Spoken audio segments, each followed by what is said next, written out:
আমরা দেখানো বিচার করি না, আর দেখানো বহিষ্কারও আমরা করি না। আমরা যে শাস্তি দেই এটা জীবনের তরে মনে থাকে। সকালে বিদায় করে দিয়ে বিকালে আমরা ফুলের মালা দিয়ে কাউকে কবুল করি না।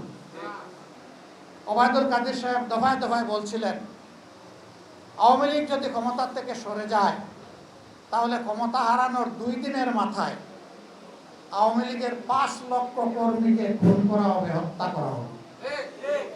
কেন তিনি বলেছিলেন? কারণ তারা মানুষ খুন করেছিলেন। এই জন্য তাদের ভয় ছিল যে মানুষ তাদের কাছ থেকে প্রতিশোধ নেবে। তারা রক্ত পিপাসু হতে পারে, দায়িত্ব জ্ঞানহীন হতে পারে, কিন্তু বাংলাদেশের মানুষ এই দেশকে এবং দেশের মানুষকে ভালোবাসে, এই জন্য প্রতিশোধ নেয়নি।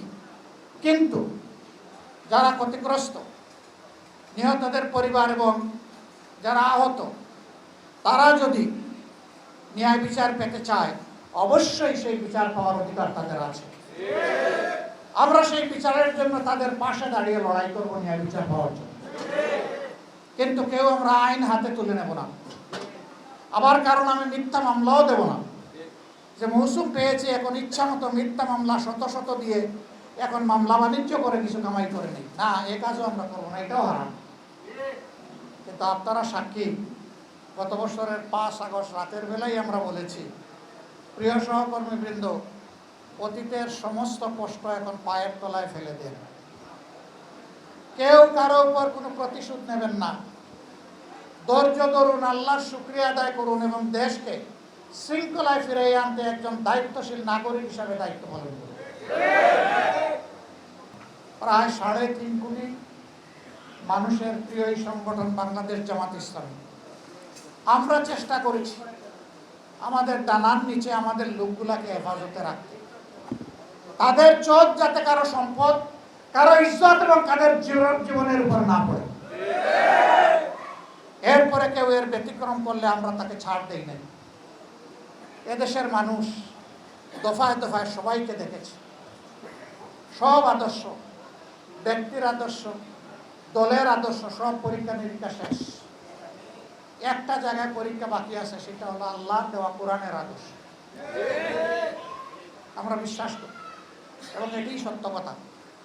কোরআনের আদর্শের ভিত্তিতেই যদি সমাজ পরিচালিত হয়, আলহামদুলিল্লাহ, সকল দল মতের মানুষ, সকল ধর্ম বর্ণের মানুষ, তারা সব ধরনের নিরাপত্তা এবং অধিকার ভোগ করবে ইনশাআল্লাহ।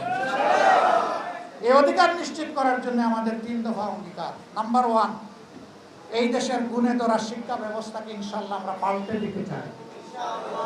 যে শিক্ষা মানুষকে মানুষ বানাবে সেই শিক্ষা চাই। আমাদের 2 নম্বর অঙ্গীকার, আমরা দুর্নীতির জড় কেটে দিতে চাই। আপনারা ওকে চান? আমাদের পাশে দাঁড়াবেন?